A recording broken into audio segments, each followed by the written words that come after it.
नमस्कार, रामकृष्ण हरी. आपल्या सार्थ ज्ञानेश्वरी या सिरीज मधील अध्याय 4 आपण काल पाहिला. आज आपण अध्याय 5 पाहणार आहोत, पण त्याआधी आपल्या चॅनलला सबस्क्राइब करायला विसरू नका. व्हिडिओ आवडल्यास लाईक, शेअर आणि कमेंट नक्की करा. अध्याय 5 कर्म संन्यास योग. भगवंतांनी अर्जुनाला त्याच्या मोहावस्थेतून दूर करण्यासाठी त्याला उपदेशपर भरपूर माहिती दिली. त्यात देवांनी त्याला वेगवेगळ्या मार्गांची माहिती दिली. कधी कर्म करायचा कर्मयोग सांगितला, कधी त्याला कर्म संन्यास सांगितला, तर कधी तू ज्ञान मार्गाचा आचरक हो म्हणून बोध केला. पण त्यामुळे अर्जुन पुन्हा संभ्रमात पडला. त्याला कळेना की नेमके काय करायचे. तेव्हा तो कृष्णास म्हणू लागला, अरे माधवा, ही कसली तुझी बोधाची पद्धत. एकदा तू सांगतोस कर्माचा त्याग कर आणि दुसऱ्या वेळी मला सांगतोस की कर्म कर, युद्ध कर, या संग्रामाला सिद्ध हो. आता मलाच हे कळेनासे झाले आहे की नेमके करायचे तरी काय. तेव्हा अर्जुनाला समजावीत श्रीकृष्ण भगवान म्हणाले, अरे अर्जुना, कर्मयोग आणि कर्मत्याग हे 2 वेगवेगळे मार्ग असले तरी त्यांची फलप्राप्ती एकच आहे, ती म्हणजे मोक्ष. जाणत्याला आणि नेणत्याला हा भवसागर तरून जाण्यासाठी एकच सोपा मार्ग आहे, तो म्हणजे कर्मयोग. हा मार्गच अधिक सोयीचा आहे.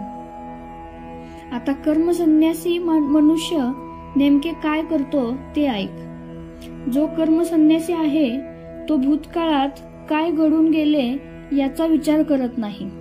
एखादी गोष्ट मिळाली काय किंवा न मिळाली काय, त्याला त्याचे काहीच भलेबुरे वाटत नाही. तो लोक व्यवहारासाठी जरी कर्मे करीत असला तरी त्याच्या मनात त्या कृत कर्माच्या कोणत्याच फलप्राप्तीची इच्छा आकांक्षा नसते. त्यामुळे असं सांगता येईल की सहेतुक किंवा फलापेक्षेने केलेल्या कर्माचा त्याग हाच कर्मसन्यास होय. अशा माणसांना सगळीकडे भेदभाव दिसत असतो. ते कर्मयोग आणि कर्मसन्यास भिन्न मानतात. पण खरं तर ज्ञानमार्ग आणि कर्ममार्ग म्हणजेच योग ह्यांच्यात भेद नाही. हे त्या दोन्ही मधले अभिन्नत्व जो जाणतो तोच खरा ज्ञानी. पार्था, जो कर्ममार्गाचा अवलंब करतो तो ब्रह्मरूपी पर्वतावर लवकर चढून जातो. जे कर्माचा त्याग करतात, कर्मसन्यास घेतात, त्यांना काहीच लाभ होत नाही. कर्मसन्यास ह्यांचा अर्थ मूढ मतीचे लोक काही न करता केवळ आळशीपणे बसणे असा लावतात. तो पूर्ण चुकीचा आहे. त्यागाची ती कर्मापासूनची फलापेक्षा कर्म त्यागाचे नाही तर ते करायचेच हे अशा मूढांना कळत नाही. अर्जुना, ज्याप्रमाणे बालकाच्या हातून होणाऱ्या कृती या मन आणि बुद्धी यांना सोडून घडत असतात, त्याप्रमाणे ज्ञानी योगी हे देहाने कर्मे करत असतात, पण मनाने मात्र ते त्या ईश्वरी तत्वाशी एकरूप होऊन असतात.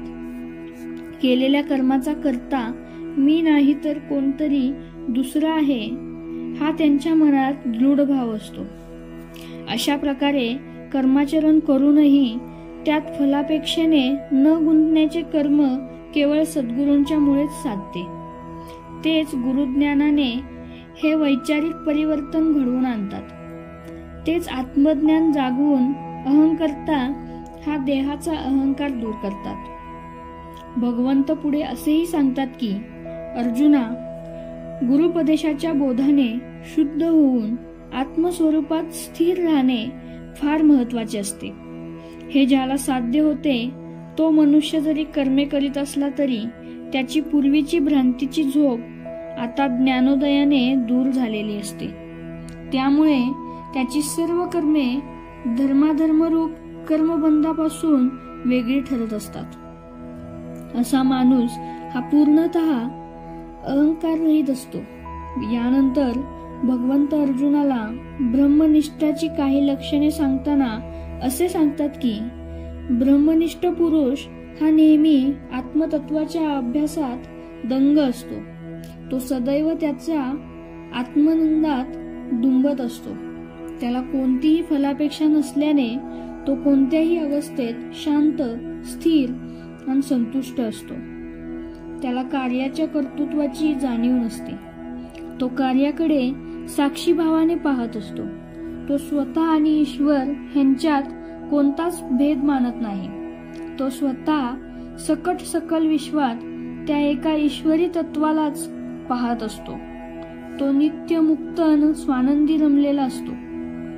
ते ब्रह्मतत्व जसे सर्व एक ऐक्यभावाने भरलेले असते, तशी या ब्रह्मनिष्ठाची दृष्टी सर्वत्र ऐक्यभावानेच पाहत असते.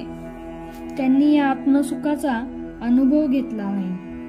अशा अज्ञानी जीवांना केवळ विषय सुखच चांगले वाटत असते.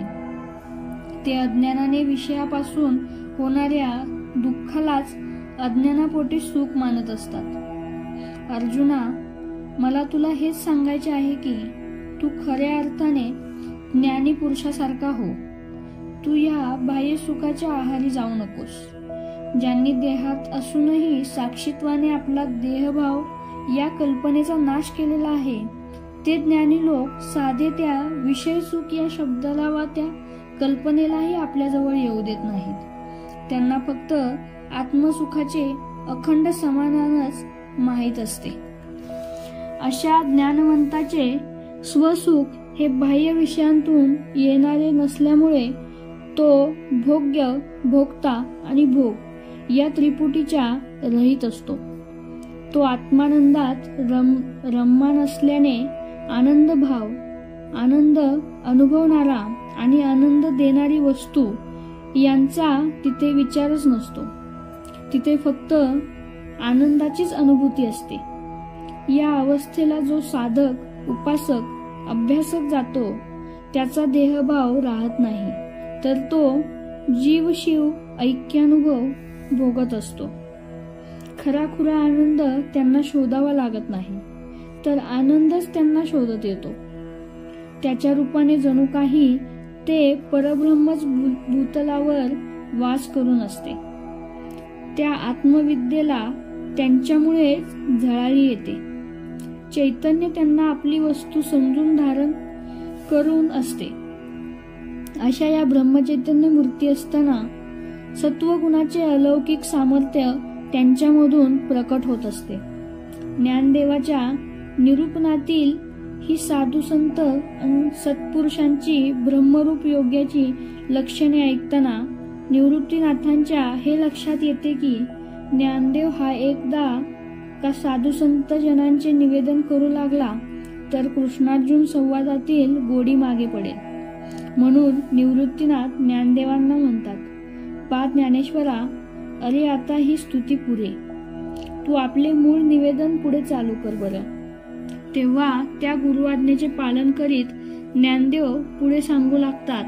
ते सांगतात, तो श्रीकृष्ण परमात्मा अर्जुनास सांगतो की, हे पार्था, एकदा का ज्यांनी आत्मसुखाच्या डोहात बुडी मारली आहे ते आत्मस्वरूपच होऊन जातात. पण देवा, ही अवस्था या साधकांना कशी प्राप्त होते? या अर्जुनाच्या प्रश्नाचे उत्तर देताना प्रभू सांगतात, हे साधक प्रथम आपली मानसिक आणि शारीरिक बैठक स्थिर करतात. मनातल्या सर्व इच्छा दूर लोटतात.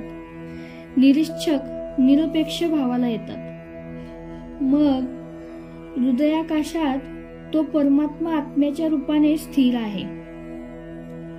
त्याच्याकडे मनाने धाव घेतात. त्यासाठी ते अंतर्मुख होतात. प्राणायाम करून प्राण चैतन्य सुषुम्ना नाडीतून वर वर ओढत नेत ते मस्तकाकडे नेतात. ते दोन्ही भुवयांच्या मध्यस्थानी असलेल्या सहस्त्रधर कमलाप्रत नेऊन तिथे स्थिर करतात. तिथे त्या शिवतत्वाची ब्रह्मास्मीची भेट होते. या जीवाशिवाच्या ऐक्य भेटीने अंतरंगातल्या वासना नष्ट होतात. ज्या मनरूपी पडद्यावर या विश्वाचे चित्र उमटत असते तो मनपटल फाटतो. या अवस्थेप्रत जाणारा साधक हा देहात असताना परब्रह्मरूप होऊन जातो. त्यात जीव शिव ह्या द्वैत भावच राहत नाही. अर्जुन, हा जो सारा योग युक्ती मुक्ती मार्ग आहे तो मी तुला सांगितला. तो ऐकून मला वाटते की तू मनोमन नक्कीच सुखावला असशील, होय ना? त्यावर अधिक लढीवाळपणे अर्जुन म्हणाला, देवा, अरे असा रे कसा तू मनकवडा. तुला नेहमी दुसऱ्याच्या मनात काय चालले ते अगदी लगेच कळते. कृष्णा, खरं सांगतो, तू मागे जो ज्ञानमार्ग सांगितलास त्यापेक्षा हा अष्टांग योग मला आमच्यासारख्या सामान्य लोकांसाठी जास्त चांगला वाटतो. तेव्हा माझी तुला नम्र विनंती आहे की तू जे काही आता मला साक्षेपाने, सारांशाने आणि थोडक्यात सांगितलेस तोच योग, तोच अभ्यास, तीच उपासना जरा अधिक स्पष्ट करून सांग. अर्जुनाचा तो प्रश्न, ती विनंती ऐकून त्या भगवंतास अति आनंद झाला. ज्ञानेश्वर म्हणतात की त्या श्रीकृष्ण परमात्माने अर्जुनाला तो योग मार्ग काय आहे, कसा आहे, तो कसा आचरायचा, त्याचे फलित काय, हे जे काही अर्जुनास समजावून सांगितले तो सर्व भाग मी तुम्हास प्राकृत मराठी भाषेत पण पुढील अध्यायाच्या निवेदनात सांगतो. ज्ञानेश्वरी अध्याय 5 इथेच संपला. धन्यवाद.